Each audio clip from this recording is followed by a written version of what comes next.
a todos. Muchas gracias por asistir a este acto, que es una hora tempranera, pasa un sábado. Y bueno, muchas gracias.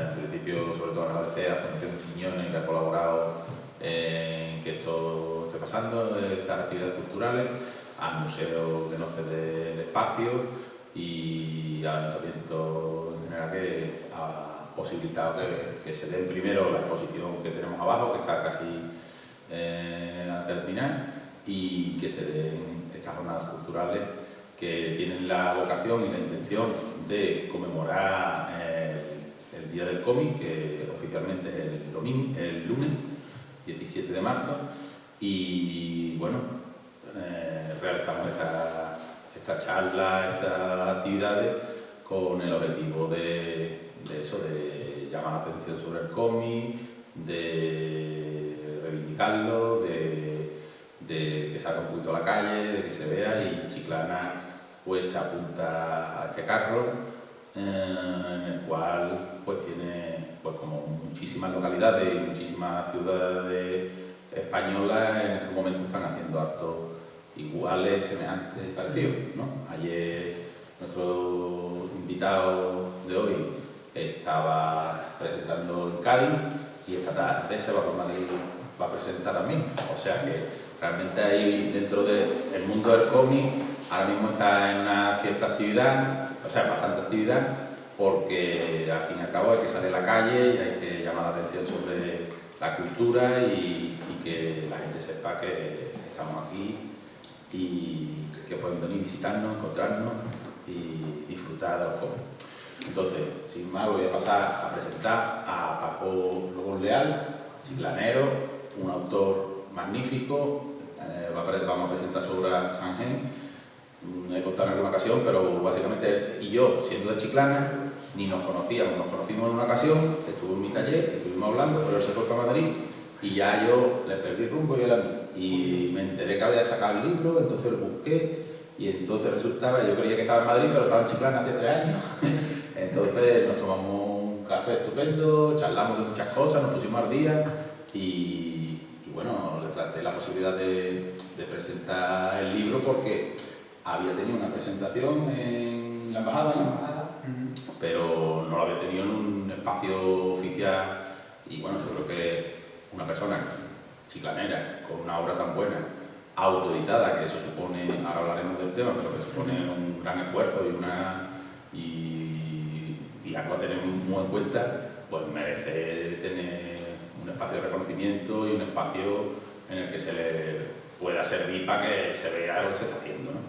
Entonces, sin más, pues cuéntanos tú un poco cómo ha sido todo eso y cómo... Bueno, muchas gracias por el espacio, por poder presentar aquí el libro. Que sí, que siempre que se hace algo en tu tierra parece que no tienes como cabida o tienes que salir fuera a presentar las cosas, pero mira, si se brindan estas oportunidades, pues mucho mejor. Y bueno, retomar el contacto después de unos cuantos años también viene bien. Saber que al final aquí hay mucha gente chilena haciendo cosas pero estamos muy desconectados, no tenemos un punto de conexión como estábamos hablando en aquel momento.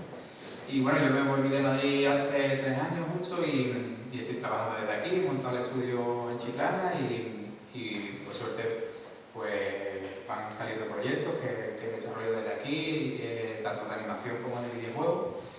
Y como en mi tiempo libre o lo que en realidad me gusta desarrollar son historias de cómic, y de ahí que llevo trabajando en Sanjaín desde hace pues casi 10 años, porque es un proyecto que he ido yo desarrollando como de manera muy orgánica, muy poquito a poco, organizando el guión, la estructura de los actos de la historia. Quería tener como muy acotado todo lo que es la parte de lo que sucede en la historia antes de meterme con el dibujo. Y el dibujo también se ha ido como consolidando y fraguando durante estos años. Y por suerte en 2024, en octubre, lo lanzamos, hemos sacado la autoedición y en relación a la noche de Halloween, porque como no sé si sabéis que San Jaén es como se le conocía antiguamente a la festividad a la Halloween, es una festividad celta, ¿no? Y como la historia sucede también en ese universo, en esa noche justo, porque hay un objeto que va como a hacer que comience la historia, que son los caramelos, y me parece interesante poder relacionarlo con esa noche justo, que es como muy icónico el tema de los dulces y de los caramelos. Claro. Y bueno, a la hora de sacarlo adelante, o sea, yo tengo muchas preguntas. Primero, ¿de qué trata? Como dices, es un libro destinado a qué tipo de público sería. Sería juvenil. Me decías que tenía varias. Claro, es que suceden siempre muchas cosas. Que el estilo de dibujo es muy sencillito, es muy redondito y a la gente le parece que es infantil. Pero en realidad no es una historia infantil porque creo que tiene como varias tramas y varios elementos que la hacen que igual un niño no lo llega a entender, pero que sí que no entienden toda su profundidad, pero claro, pero la acción, lo que pasa. Eso es, pero sí que hay cosas que son un poco crítica social, está enfocado al medio ambiente también, porque creo que hay una parte muy de ecosistema y que se ve muy bien detallada en que en esta historia hay una frontera mágica que divide los mundos. Un mundo es un bosque mágico donde ocurre toda la fantasía y al otro lado de esa frontera lo que hay son campos de cultivo, que muchas veces lo que vemos ahora mismo con la selva amazónica o lo que podemos ver con esa justo división que hay perfecta en esos bosques que a mí me parece aterrador lo que está sucediendo ahí, pero bueno. Y la premisa es esa, son unos niños que cruzan esa frontera en busca de caramelo, porque resulta que encuentran en el bosque donde ellos viven, encuentran el trineo de Papá Noel siniestrado en ese bosque. Y ahí con los renos, con trozos de regalo, y encuentran ahí caramelo. Y prueban por primera vez el azúcar industrial. Estos niños son de bosque y no han probado nunca ese elemento, ese producto. Y lo que le hace es que les incita a buscar más caramelo. De ahí que lleva a cruzar esa frontera, pero como sucede en el mundo hoy en día, todas las fronteras están vigiladas por alguien que hace negocio con la gente que cruza de un lado a otro de la frontera. En este caso los niños se van a ver envueltos en una trama de una bruja que está como vigilando esa frontera y haciendo negocio en esa frontera, claro.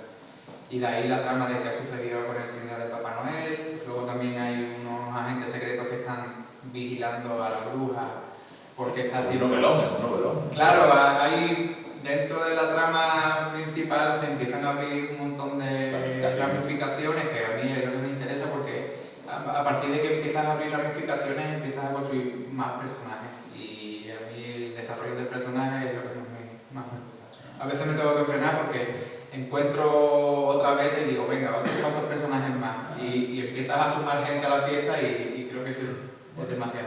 Y el proceso, bueno, como has explicado, esto se ha hecho a fuego muy lento, hacer las cosas bien, y porque va a la vez de digamos, tu actividad fundamental en paralelo, pero ¿cómo sería tu proceso de trabajo? ¿Cómo se ha desarrollado?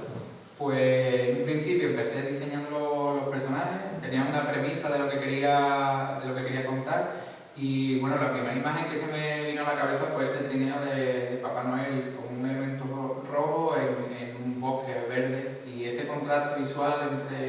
El color es una cosa súper importante. Sí, porque justo lo que sucede en ese mundo mágico está a color y lo que sucede detrás de la frontera, en el mundo que sería como el mundo cotidiano, sucede en blanco y negro. No, pero aún así hay un tratamiento muy cuidado del color, independientemente ya de los valores simbólicos de las distintas tramas o de los distintos momentos, eso es una de las partes donde tú te recreas, ¿no? Sí, me gusta darle ese desarrollo. Sé que al final es añadir más elementos a la producción, que luego eso hace que el tiempo de desarrollo sea todavía más largo, porque claro, empiezas con los bocetos, bueno, con el storyboard. Tú haces un storyboard contando las cosas pensando ya en la página o pensando Sí. solo en el plan? No, Pensando pensando en la página voy estructurando como un storyboard. Previamente a eso tengo un pequeño guión o un guión estructurado como por esquema en actos, en el que voy diciendo en el primer acto va sucediendo como cuando te haces un esquema para estudiar, que te va una serie de puntos clave. puntos clave en los que vas estructurando la historia, y a partir de esa línea temporal ya yo me voy acotando los capítulos, y lo que voy haciendo es que el capítulo que empiezo con ese storyboard, pero ya estructurando en páginas. Vale, entonces estructura en página el storyboard por capítulo, y una vez que termina ese storyboard empieza a dibujar esa página. Voy al siguiente capítulo, no le paso al limpio, porque sé que... O sea, así es con el storyboard. Claro, hasta... ese guío es como un punto de empezar, llegar hasta el final de la historia con el storyboard y luego volver otra vez a empezar de nuevo, a pasar a limpio y a revisar que lo que hayas hecho en ese momento todavía te cuadre y no sea algo loco. En ese sentido, una cosa que a mí siempre me ha... el proceso, cómo se hace un cómic. Entonces siempre es uno de los puntos clave y una cosa que me interesa muchísimo. Entonces, hay autores que han trabajado acostumbradamente, o hay gente que no se lo imagina, dibuja viñetas, dibuja la siguiente viñeta, la termina, tal y como la empieza, termina la viñeta, ¿no? Entonces, por ejemplo, Horacio Altuna decía, yo empiezo por el cómic y yo ya imagino lo que va a pasar, y entonces dibujo la viñeta y una vez terminada me paso a la siguiente y vuelvo a dibujar y tal. Y decía, el que es argentino decía de su amigo Juan Jiménez, decía, Juan Jiménez está loco. Y digo, ¿por qué está loco? Y dice, porque hace el guión entero, lo dibuja entero, lo pasa a tinta entero, lo pasa a color entero. Está loco, eso no tiene sentido. Y entonces luego tuve la oportunidad de conocer a Juan Jiménez y le pregunté eso y dice, es que no hay otra manera de hacerlo. El que está loco es él. ¿Cómo vas a dibujar una viñeta y si luego te falta un detalle y si luego no sé cuánto? Entonces, son maneras distintas de pensar, casi reconciliables, y tanto de un modo como de otro hay grandísimos profesionales que han hecho obras magníficas de criterios completamente distintos. Y es que al final el método de trabajo no hay ninguno 100% válido, es el que te funciona a ti, claro. Pero sí que creo que está más en tus manos poder tener toda la historia al completo. Por lo menos yo Sí, esa visión me parece a mí más coherente. Más cómoda, sí. Lo que pasa es que te lleva a es como hacer una obra en una casa y tenerlo todo embadurnado, ¿no? Todo pendiente. Y luego progresivamente se va cerrando. Claro. Y después estar conforme con lo que tú has planteado, porque luego has llegado hasta el final, vuelves, empiezas a trabajar de nuevo con esas primeras páginas que hace igual un año que empezaste, y tienes que ser consciente de que eso tiene que ser así, que no puedes empezar a retocar otra vez, porque si no, sí que es interminable. Pero sí que en algún foro, en algún momento leí que Tolkien, cuando escribió El Señor de los Anillos, también funcionaba un poco en ese palo de ir hasta el final, luego volver y hacerlo de una manera súper orgánica y loca, porque claro, esto al final no es una historia tan larga, pero piensa una novela. Yo lo entiendo así, pero por ejemplo, ayer estaba aquí Rafael Marín, que es escritor de novela, también es guionista, y él decía que empezaba escribiendo y prácticamente no corregía y escribía, y aquello ya era un capítulo o lo que fuera, y el siguiente escribía y prácticamente no corregía. Entonces, no deja de alucinarme el hecho de que eso sea así, de que cada uno organicemos en nuestra cabeza las cosas. Yo a la hora de pintar, por ejemplo, me ha pasado siempre que cuando empiezo un cuadro es muy fácil que me cuesta mucho trabajo seguir con el cuadro, entonces empiezo otro, y cuando me doy cuenta llevo 7 o 8 cuadros y eso me ayuda a tirar con todos para adelante, y luego llega un momento en que los voy terminando. Y entonces yo creo que de esa manera sigo viendo la lógica, pero me encantaría la otra, empezar y terminar, eso sería magnífico, porque te deja tranquilo, ¿no? Es como lo que quiere tener las dos habilidades. No, bueno, yo no quiero, pero digo que es una manera realmente, por ejemplo, quienes han dibujado mucho para el extranjero, o sea, los que han trabajado tradicionalmente para agencias, decía que cogían el guión, Jordi Bernet, José Ortiz, ellos decían que cogían el guión y no se lo leían, sino que se leían viñeta 1, pum, la dibujo, viñeta 2, pum, la dibujo. Hostia, eso me parece una locura. Y digo, y si luego te equivocas, faltan los detalles, pues ya vendrá. Y luego estaba, por ejemplo, Han, el de Super López, que por ejemplo hacía todo el dibujo entero a lápiz, todo el dibujo entero a tinta, y cuando ya terminaba la tinta, si caía una gota o caía una mancha o lo que fuera, la dejaba y después ya se ponía, él dice que es después cuando se ponía a corregir, porque si no se atascaba y no iba a seguir para adelante. Entonces... Pues en este caso sí que he tirado de esa manera. Y luego al no tener un límite de páginas o de paginación, sí que... ¿Tú tenías proyectado que iban a hacer tantas páginas como así? No, pero cuando empecé a estructurar la historia y vi que los capítulos me iban llevando como tanto espacio y tenía más o menos pensado que iban a hacer unos 10 capítulos, dije, pues esto se va a encajar en este número de páginas. Porque sí que al final he respetado un poco que los capítulos tuvieran la misma número de páginas. Pero lo bueno es que no me he limitado a si tenía que contar algo, que muchas veces sabes que en el cómic lo que nos sucede es que tenemos poco espacio porque igual la historia, si la puedes simplificar, es mucho mejor, si no te puedes volver loco y hacer 500 páginas.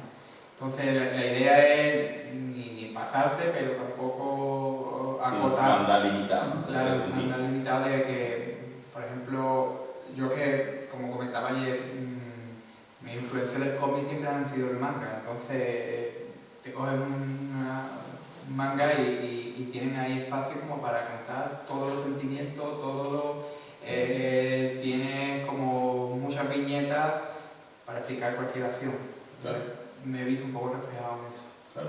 Y bueno, ya que dices tu influencia del manga, ¿qué influencia tienen más presente en tu obra o en tu trabajo? ¿Quiénes son los que más te han influenciado? Yo en este sentido sí decía muy básico porque tengo como dos referentes clave, uno es Akira Toriyama, el de Bola de Dragón, y el otro es de One Piece, el creador de One Piece, Shiro Oda, que también Shiro Oda está muy influenciado por Akira Toriyama, y a mí me sucedió que cuando ya había consumido todo lo que había editado y el anime de Bola de Dragón, me sentí un poco como, bueno, no tengo ahora mismo, me falta un referente, me falta... Y apareció One Piece y vi ahí otra nueva beta donde verme reflejado. Y son dos autores que a nivel de creación de personajes son bastante potentes y a nivel de narrativa en sus cómics. Claro, sí. Aunque bueno, One Piece, seguramente habéis oído hablar de ello, es una historia que se ha vuelto eterna. Claro, yo empecé a leerla cuando tenía 16 años y todavía no la he terminado. Claro. Bueno, está bien. Esto... Ahora se ha vuelto muy popular, ¿no? Está saliendo en todos lados, con el anime, con el live action de Netflix. Como que mucha gente que no lee cómic o no está metido en el mundo del cómic conoce un poco. Entonces tú eres de una generación totalmente manga. Sí. Creció con el manga y es tu punto de referencia. Sí. Pero luego tu estilo de dibujo, hay una parte muy manga, pero también hay una parte muy cartoon. Eso ha sido el trabajo que has hecho para diseñar personajes. Porque, bueno, como todos empezamos copiando autores que nos gustan y copiándolos literalmente. Y claro, llega un punto en el que si tú quieres seguir evolucionando en el dibujo, tienes que aprender en realidad cómo se estructura eso de manera interna, sin una referencia, sino poder hacerlo de cabeza. Y en ello ya empecé con los libros de animación, con los libros de cómo dibujar, cómo se estructuran los personajes para la animación, que siempre son bolitas, esferas y elementos así como muy sencillos de estructurar, y es lo que al final me ha llevado a que el estilo sea como bastante animado, que tenga como mucho movimiento y luego eso también, que después de la facultad, yo hice Bellas Artes en Madrid, me especialicé en cómic en una escuela de cómic y animación que se llama STIP, no sé si te suena. Sí, claro. Y luego estuviste trabajando allí incluso, ¿no? Y luego, una vez que terminé de estudiar, me contrataron como profesor y estuve 6 años dando clases allí. Bueno, y más cosas, ¿verdad? Que hablamos de la parte tuya de docencia, también tienes cursos de doméstica. Sí, eso fue una experiencia que en un principio no me había planteado, o incluso lo cogí en un punto que doméstica no tenía como unas críticas como muy buenas, pero me lancé a hacerlo y eso que te lo propusieron. Sí, escribieron, me propusieron hacer el curso. Sí que es bastante trabajo a la hora de desarrollar todo el material didáctico, pero luego la grabación en una semana grabas todo lo que es el curso. Y eso fue una experiencia muy chula porque estuvimos una semana grabando allí, el equipo técnico de grabación es súper majo y muy competente. Hay un montón de alumnos ahí ¿Y rinde económicamente? ¿Funciona? ¿Te dan un dinero y luego claro, no llevas? funciona, o sea, ellos me pagaron como una primera cuota y luego lo que hacía es que una vez que habías, o sea, al mes ya te van pasando como lo... Sí, la remesa de lo que claro. de la gente que se apunta. Y al final es un chorrito que... 300 euros, 200 euros, depende del número de alumnos que tenga cada mes, pero... vale, cada alumno que está apuntado te dan... Claro, lo que pasa es que te dan muy poco por alumno, o sea, céntimos. También ha habido un momento que los precios estaban más caros y luego han ido bajando. Esa fue la crítica que yo le dije en su momento tío, que tenéis un producto muy bueno. Cuando empezó Doméstica los cursos eran de 60 pavos, eran cursos valorados. Y luego de repente te puedes hacer un curso de Doméstica por 1 euro o por 2 euros, pues has tirado el producto. Claro, por eso... También es que eso ha tenido... Ellos empezaron antes del COVID, luego en el COVID aquello se disparó y luego ha pegado un bajón importante. Luego con el tema de las guías, pues también han tenido ahí un poco de conflicto. Sí, porque ellos creo que tenían un problema, hasta contrataba... Sí, pero vamos a salir de ese tema. Bueno, pero bueno, ha sido una buena experiencia. Sí, lo bueno es que fue una buena experiencia y estuvo muy guay. Vale. Y te quería preguntar también, porque hemos visto lo que es el proceso, pero luego tú cómo trabajas, ¿trabajas en papel, trabajas en digital? Trabajo casi todo en digital. Casi todo en digital. Casi todo en digital y trabajando con Procreate y con Photoshop. Y con Photoshop. Entonces te planteas la página y antes no has hecho boceto en papel, ¿no? Directamente, no, lo he hecho todo.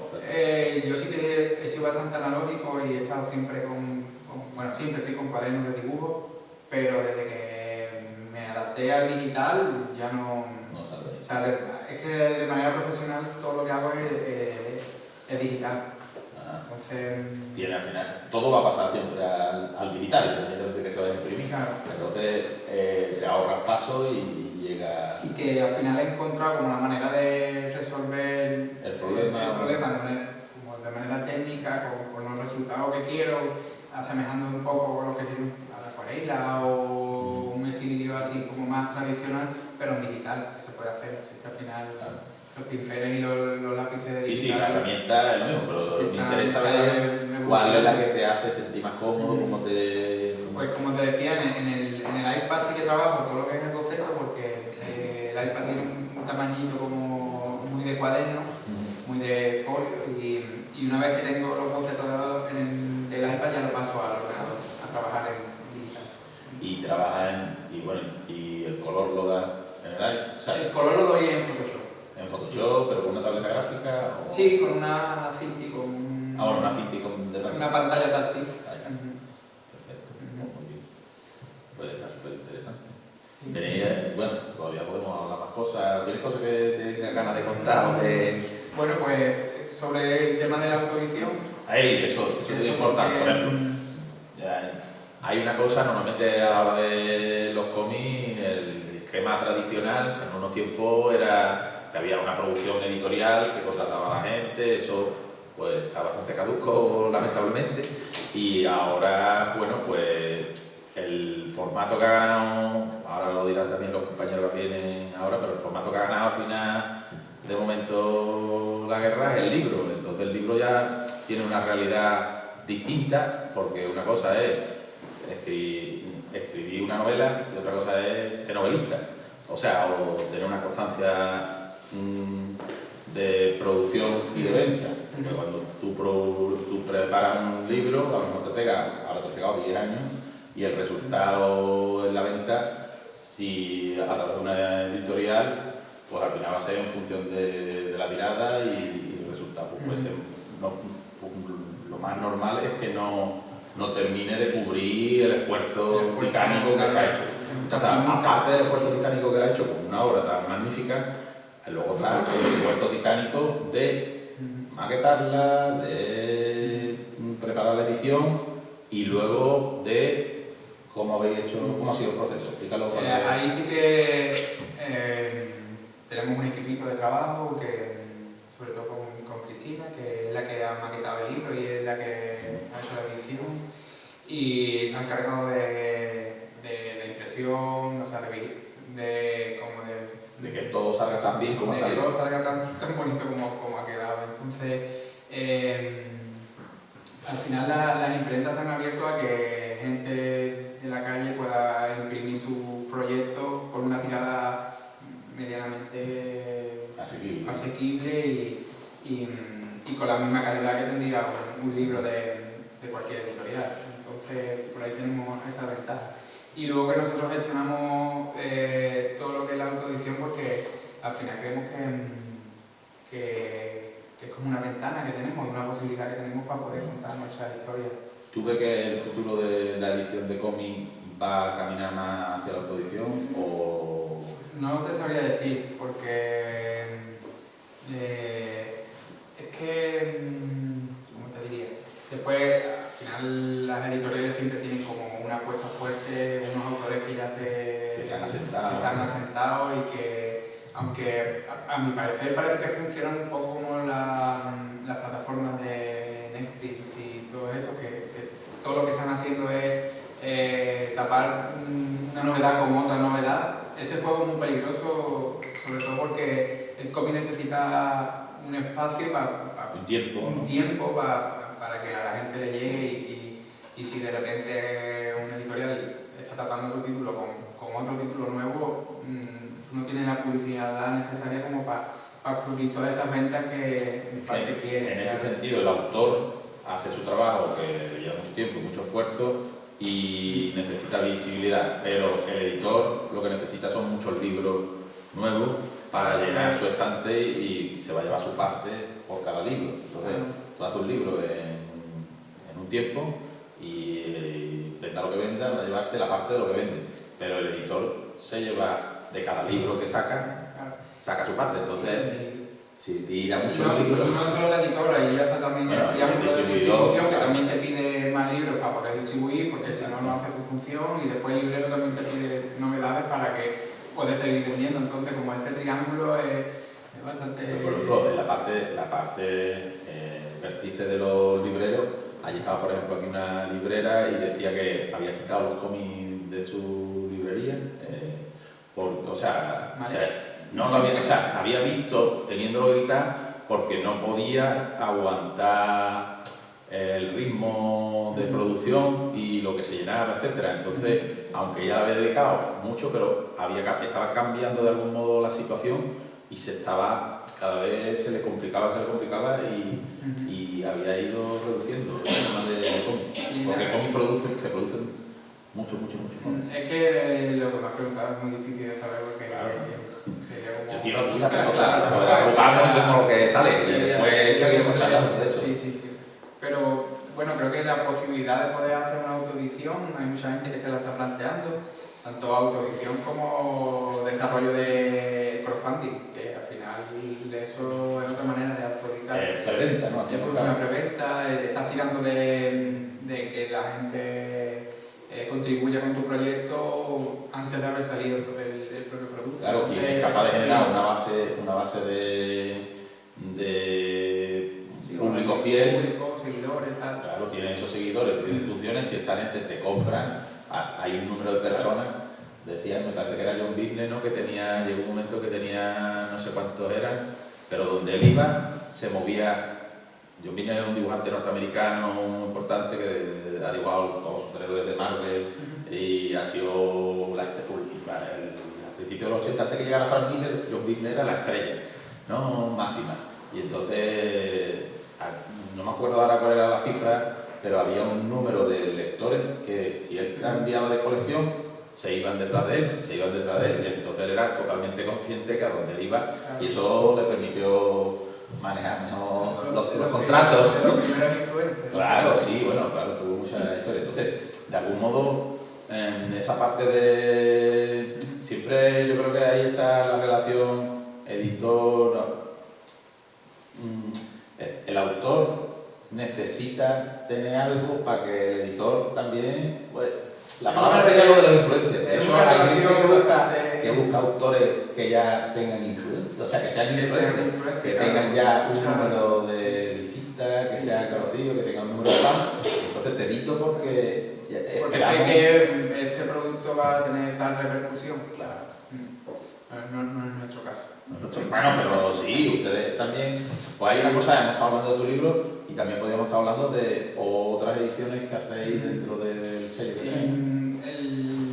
Sanjain está editado en un sello, no es sello, no somos una editorial, pero sí que funcionamos como un paraguas para poder sacar nuestro propio proyecto que se llama Malfario Comics.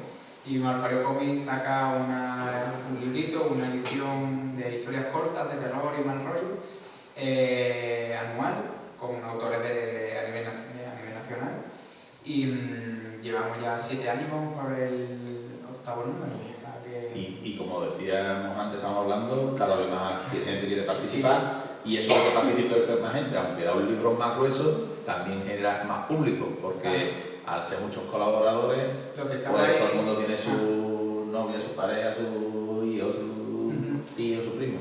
Lo bueno es eso, que nos juntamos, creamos un grupo grande, al final es un colectivo y facilita la difusión. Claro, y que cada vez que hacemos una presentación en Madrid o en algún sitio, pues como somos tantas personas, pues al final se genera ahí un movimiento que también buen rollo. Es interesante también esa cosa, ¿no?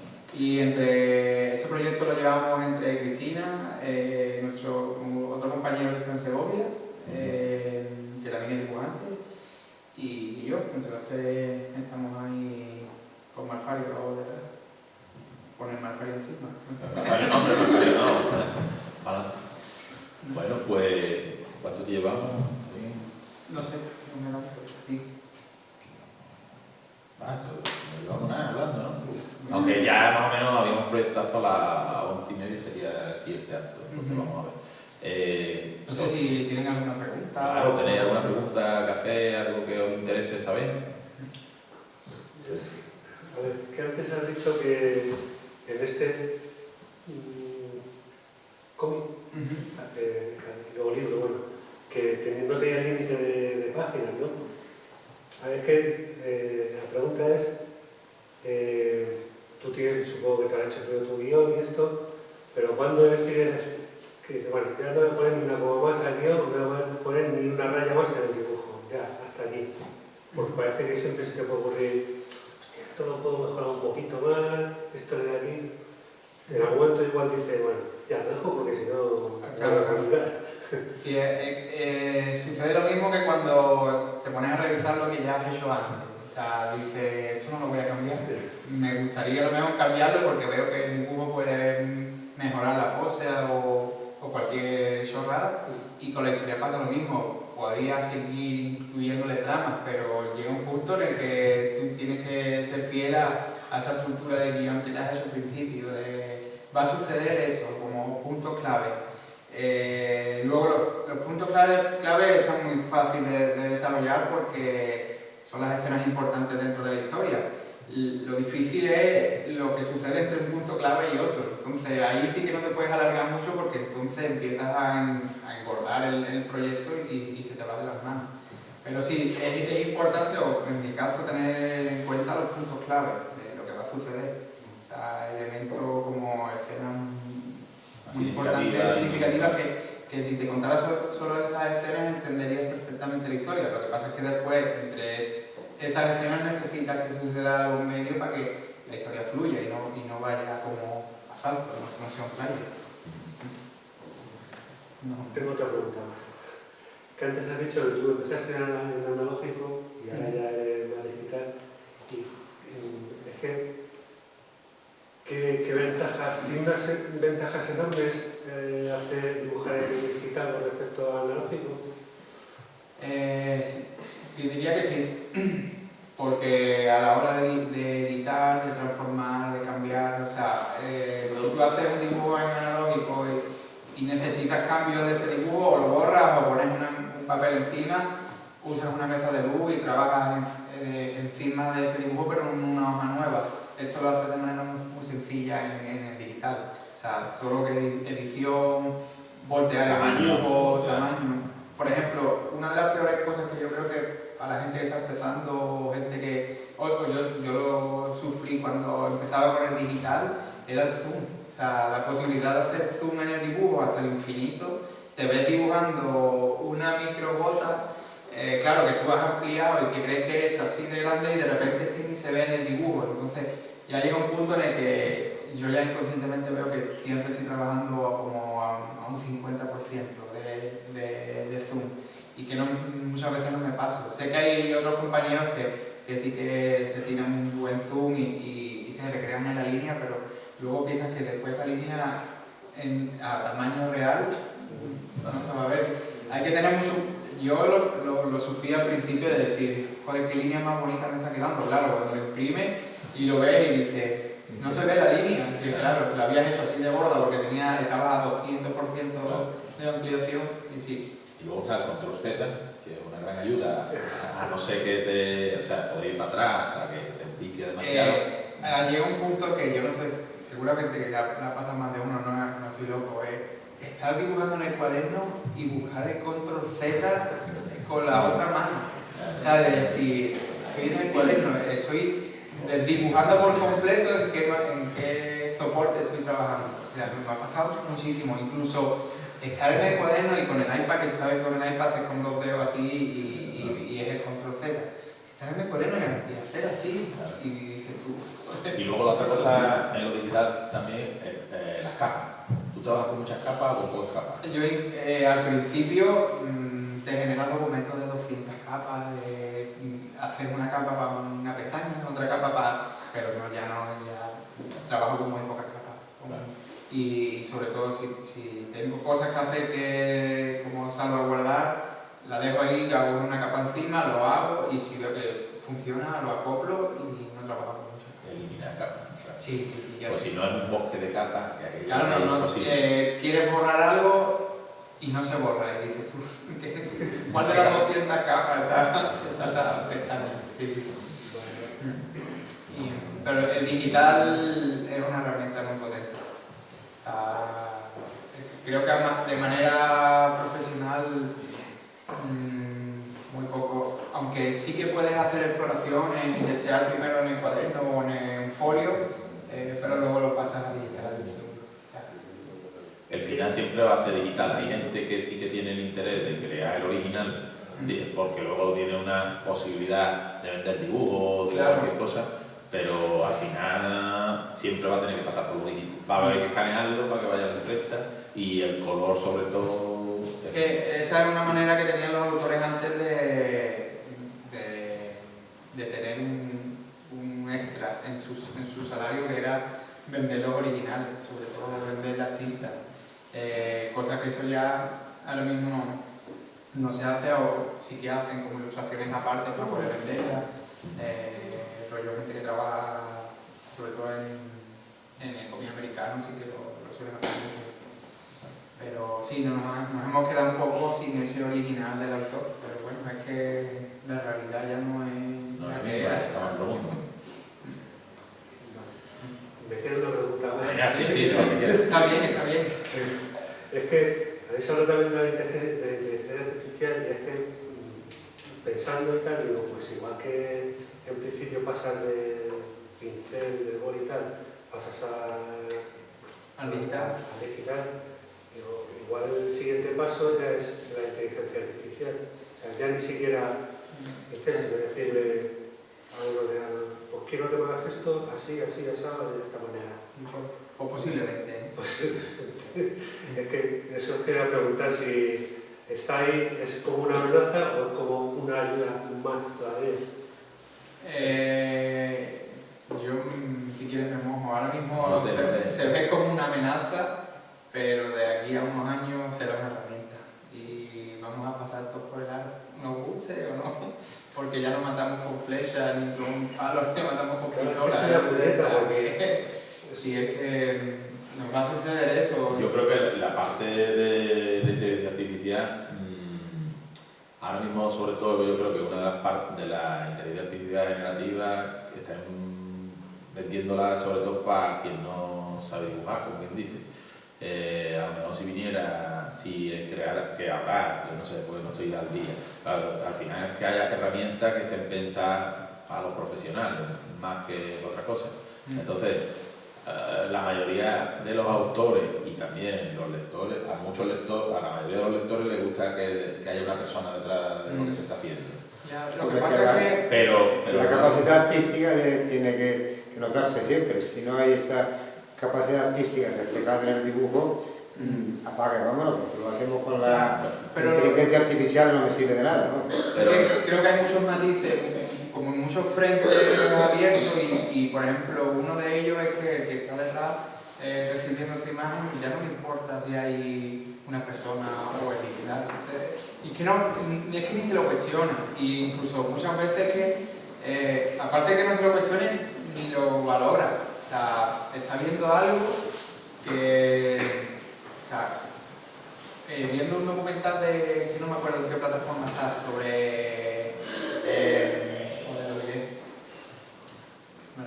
Tal vez con las nuevas generaciones, pero para mí ya no. A ver, Matrix, viendo un documental de Matrix, Sí. el final, o sea, había Keanu Reeves hablando dice que estaban en una cena con unos amigos, estos amigos tenían unos niños pequeños y le preguntaba, bueno, ¿y qué? O sea, como le preguntó sobre la realidad, o sea, ¿te gustaría saber si esta realidad es real o es ficticio? Y la respuesta es que le daba igual, o sea, me da igual si el mundo en el que ahora mismo estoy viviendo es Matrix o es real. O sea, si a la gente joven eso ya no le importa, a nosotros no nos entra en la cabeza porque hemos vivido en otro, nos hemos estructurado de otra manera mentalmente, pero si a la gente joven ya no le importa que lo que está viendo es real o es mentira, ya es peligroso claro. a muchos niveles, pero yo creo que sí que es verdad que generacionalmente lo que va a cambiarlo todo es que es lo que tú dices, que al que lo va a recibir le va a dar igual. El otro día vi, esta semana, a mí, yo soy analógico a todos los niveles, pero como a todos, ¿no? Pero tanto haciendo las cosas como queriéndolas recibir. Pero luego, por ejemplo, esta semana vi la película Here, que está basada en un cómic, y el amigo, ¿cómo se llama? El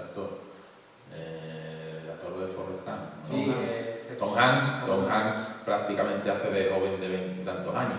Entonces casi toda la película es una máscara, o sea, es un personaje animado. O sea, él habrá estado disfrazado con los puntitos de colores y ha puesto la voz, ha puesto su gesto, que se queda un poquito embarado, pero eso es una cuestión técnica y parece evidente que nos lo vamos a comer con papas y seremos generaciones que nos estaremos diciendo esto no puede ser, esto no sé cuánto, pero los que vienen detrás van a seguir para adelante y ya tú verás lo que tú haces, ¿sabes?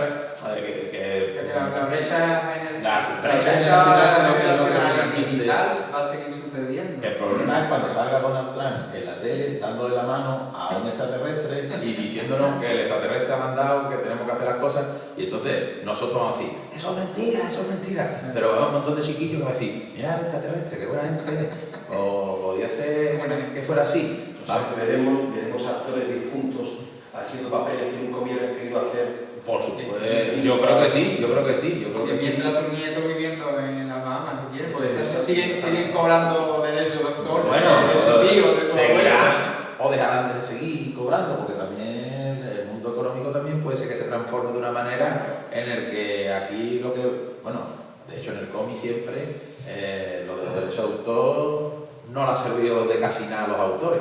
Y de hecho, desde que existen los derechos de autor en el cómic, pues ha ido dejando de funcionar. O sea, los dibujantes de cómic antes eran unas personas a sueldo.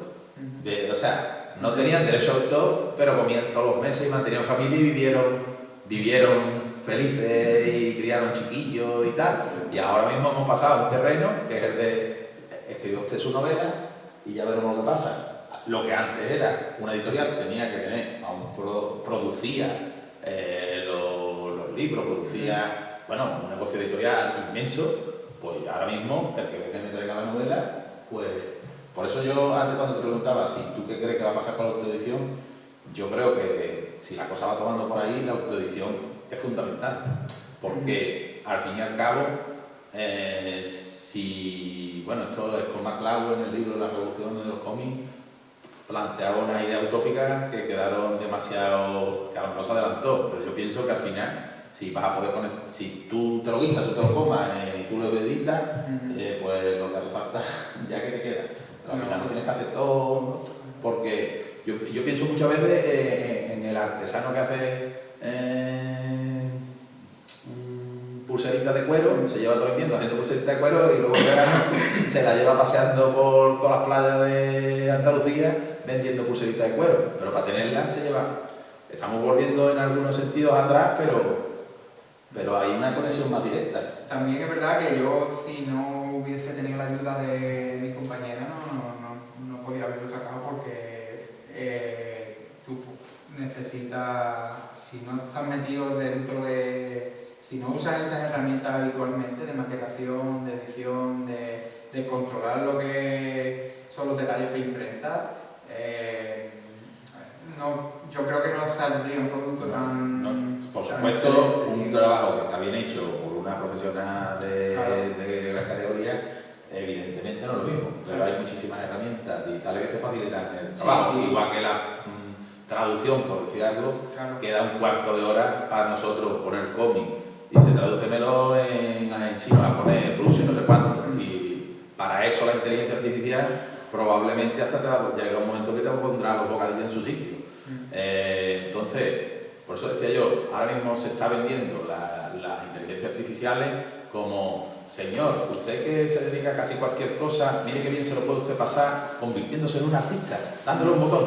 Pero realmente, a lo mejor, eso no termina de prosperar porque a la gente en el fondo le da igual ser artista, ni regalado quiere ser artista, y entonces los que somos artistas, pues de repente decimos, bueno, igual que si tengo que hacer la Torre Eiffel y total, para que salga en el fondo, es un rollo de pintar todas las rayitas, lo mismo la carco y la corto y la pego, ¿no? Pues igual le digo, ponme la Torre Eiffel por detrás, porque antes los cómics los hacía un dibujante y el dibujante le decía al chaval, Quillo, termina la Torre Eiffel, ahora vengo que voy a tomar un café.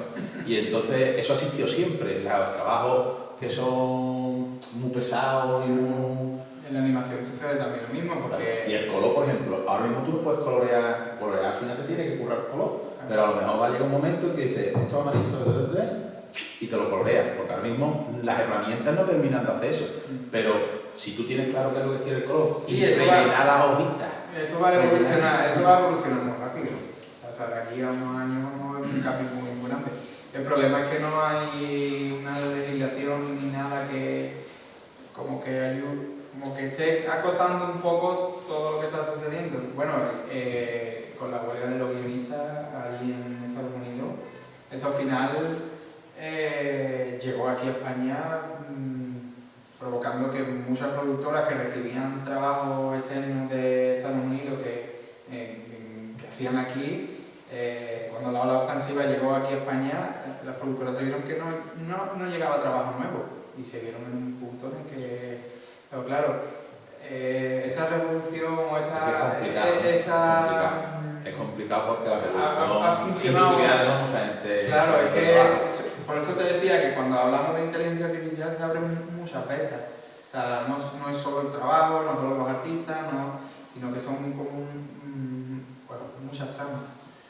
Pues yo lo planteaba en el sentido de que, aunque como una herramienta, es decir, una herramienta que puede ser súper completa, súper accesible, pero tiene que haber un artista detrás, o sea, alguien con disciplina y que sepa lo que quiere y lo que... Es que tiene que haberlo, tiene que haber una persona que a lo mejor que esté dirigiendo eso. Yo lamentablemente estoy en desacuerdo cada vez más de eso, porque más que por viendo la realidad, va a haber un momento en que las historias, a lo mejor tú quieres montarte tu historia de algo, igual que te montas un videojuego y recorres por donde tú quieres, a lo mejor tú te montas tu historia porque tú lo que quieres es ver tu historia con la cara de no sé quién, con la cara tuya y con no sé cuánto. Entonces, todo puede tomar una forma Por supuesto. Por supuesto. que a lo mejor lo que nosotros hemos crecido leyendo historia y viendo historia, y a lo mejor hay montones de niños que ahora mismo no se dedican a eso y no tienen interés en las historias que le creen otros.